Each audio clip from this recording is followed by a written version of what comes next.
Good morning, everybody. My name is Alex, and before we begin, I'd like to remind you that if you're in or around the English city of Durham next week, I'll be speaking on the 23rd of November. A link is in the description. That's Durham in the UK, by the way, not Durham in North Carolina, as I know I confused a few of you on Twitter. My apologies for that. It would be wonderful to meet as many of you as possible at the event if you can make it, and there should be a chance to go for a drink afterwards if you stay until the end of the talk. Now, since we're speaking on such matters, I would say that I don't know why you wouldn't stay until the end of the talk. However, I can't say that I'm exactly a stranger to early departures from speeches, as this is precisely what I and my companions did not so long ago during a dizzyingly pretentious talk by the radical neo-Marxist superstar Mr. Slavoj Zizek. The talk was certainly interesting, but not for reasons academic. Mr. Zizek really is a one-of-a-kind speaker, but then perhaps there's a reason for this. Now, recently I came across him again in a short video clip entitled Slavoj Zizek on New Atheism. I was pretty certain that I could predict what he'd have to say about the so-called New Atheists, but I decided to watch it anyway and was simply astonished at the content of one of his characteristic tangents. Detouring to speak briefly on the Charlie Hebdo massacre of 2015, he casually strolls through a horrifying negation of freedom of expression that seems to lean its sympathy more towards those offended by the drawings of the Prophet Mohammed than those who were slaughtered by a group of his deranged and psychopathic devotees. You'll see what I'm talking about shortly. Let's play the video. I hate all those liberal centrist atheists which are now fashionable in the United States. Let's name them. Sam Harris, Richard Dawkins, and so on. You know why? First, they are not really neutral. I strategically agree with them when they criticize some type of radical left for you are allowed to mock everyone except Islam. Like, we should be tender there. You are immediately accused of Islamophobia. Now, you'll want to remember this point. Zizek is making no distinction between religions in their deservedness of criticism and ridicule. Now, this is quite an obvious and almost boring disclaimer at this point, but it's relevant for what's to come. I agree with this. I absolutely think we should be ruthless also towards Islam. But the problem I have is that then let's be ruthless towards everyone. A fine point indeed, it seems. We should be ruthless in criticizing bad ideas, and this is because holding back to protect sensitivities is foolish and harmful to the progression of civilization, right? You know my problem with you remember that Charlie Hebdo murders, you know? Well, I certainly know what my problem was. The idea that somebody should be even hurt or imprisoned, let alone murdered for the crime of drawing a picture, even if it's the most tasteless, offensive, and unfunny drawing that ever was, is more than obscene. It is more than a scandal. It's the most egregious offence imaginable against the most valuable freedom we have, that of expression. And almost any other factor at play, especially hurt sensitivities, is practically irrelevant. I should hope that any person who speaks, not in terms of one problem or a certain problem, but as you said, my problem with the Charlie Hebdo attack, as in the most important problem that immediately springs to mind, would share in my outrage and identify the innocent loss of life as the problem. Mr. Zizek, however, seems to have something else in mind. I always explode when I hear the story, oh my God, how open we are in Europe. You see, it's our spirit that you can make fun of everything. That's an interesting choice of wording. I can think of a few other individuals and organizations who also, quote, blow up when they hear of this freedom experienced in European democracies.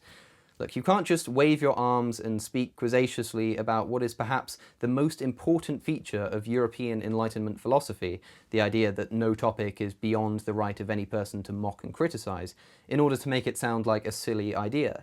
Not only is this not a silly idea, it's one of the greatest ideas ever conceived by some of the bravest individuals in the history books, some of whom gave their lives in its pursuit.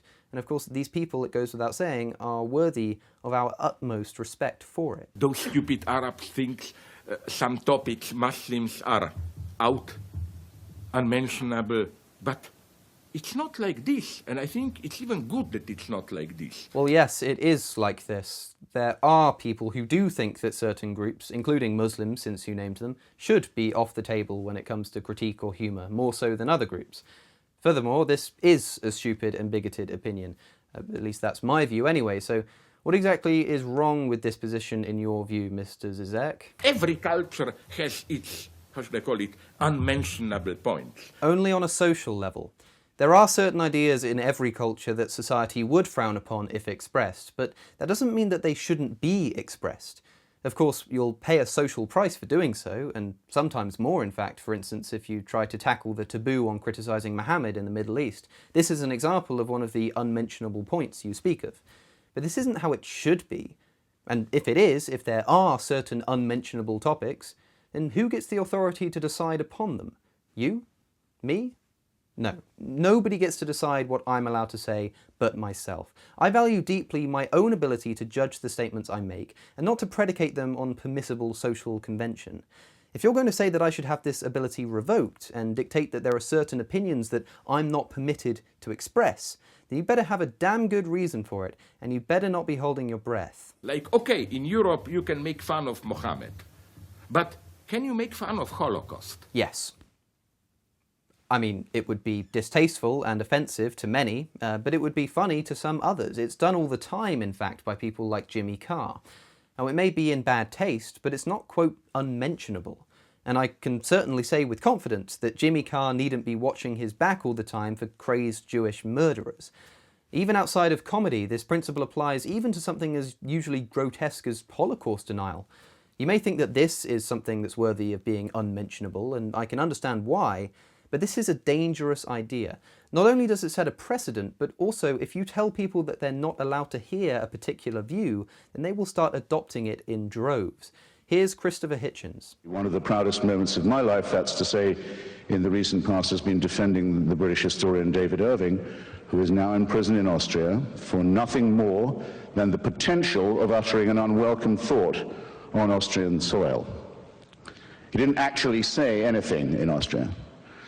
He wasn't even accused of saying anything. He was accused of perhaps planning to say something that violated an Austrian law that says only one version of the history of the Second World War may be taught in our brave little Tyrolean republic.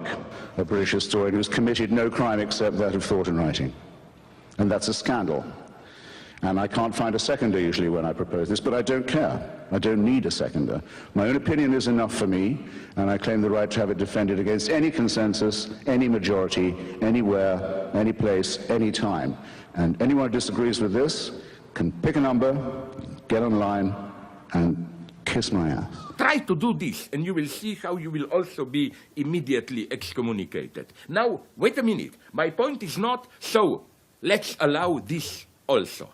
My point is simply that to prohibit some things ethically is not in itself a bad thing. Now, to provoke you, I will say it's even a sign of progress. I'm from progressive dogmatism. You know, I have to give credit where credit is due. You're right, Mr. Zizek. You have provoked me. Was it not you who less than 2 minutes ago was pointing out how silly it is that Islam, among other religions, is especially protected from criticism? Was it not you who just said that these ideas should be treated just as, quote, ruthlessly? Why have you changed your tune? You were onto something, that no idea should be beyond criticism and ridicule. You were almost onto it, but you've given in to the idea that you've just rebuked, and said that there are, in fact, unmentionable opinions. Maybe you know the story, I will repeat it. Would you really like to live in a society where you would have to argue like Habermasians, rational argumentation, why women should not be raped, you know? Okay, I see what you're trying to say. Of course, arguing that rape is okay is practically unmentionable in modern Western society, but that's not because the argument is offensive. It's because the argument is illogical. If somebody tried to argue that rape isn't wrong, they wouldn't be met as much with claims of offence as they would with people showing why their argument is ridiculous. In fact, if somebody did think that rape was okay, I wouldn't be so stupid as to say, oh, you can't say that, it's offensive and unmentionable, because this will only make the problem worse. I'd show them logically why I think they're wrong, and when I win the argument, your result is achieved. It becomes unmentionable. But not by force, not by imposing restrictions on speech, but by reasoned argument. And this way, rather than forcing people with dangerous or bigoted ideas to go underground and develop covert communities, we can help them to actually change their minds. And this is why, yes, even the most abhorrent ideas you can think of should definitely be argued about so long as someone actually believes in them. I mean, would you rather just go on letting them believe that rape is okay? Of course we should argue this if there are people who actually think that. Of course we should. No, I would like to live in a society where this is, in a good sense, simply accepted as a self-evidence. So when some guy starts to deploy this tasteless line, oh, but don't you think she secretly enjoyed it, and so on, you don't have to argue. The guy simply immediately appears as an idiot. Yes, those who disagree with him would see him as an idiot, but he'd still hold this horrific opinion. Rather than only presenting rape apologists as idiots and doing nothing more, maybe we should open it to argument, and maybe we should try to convince them to, stop being rape apologists. I think this would be more effective in creating a cohesive society, don't you? In this sense, I claim the first thing to accept is that, of course, it's not the same. I'm not saying our taboos are the same as their taboos. I'm just saying the first clear point. Every culture has its taboos. No, but you are comparing their taboos with our taboos. If you're not, then you're not making a point at all. If that's not what you're doing, then please explain the conclusion that we're supposed to draw from you bringing up the Holocaust in the context of ridiculing Islam. What are you doing if not putting up some defense for this ridiculous Islamic taboo? And the fact that you illustrate why we shouldn't caricature the Prophet Mohammed by saying that, well, we also don't ridicule the Holocaust, so what? Are you really suggesting that drawing a picture of a 7th century prophet is as objectionable as ridiculing the Holocaust? This argumentation is completely and utterly illogical. But I'll say this argument may be illogical, it may be hypocritical, it may even be offensive. But there's one thing it's not, and could never be. It's not unmentionable. I've been Alex O'Connor, or Cosmic Skeptic. You can find me on social media here. I want to thank you very much for watching. Don't forget to see if you can come to the Durham event, and I will see you in the next one.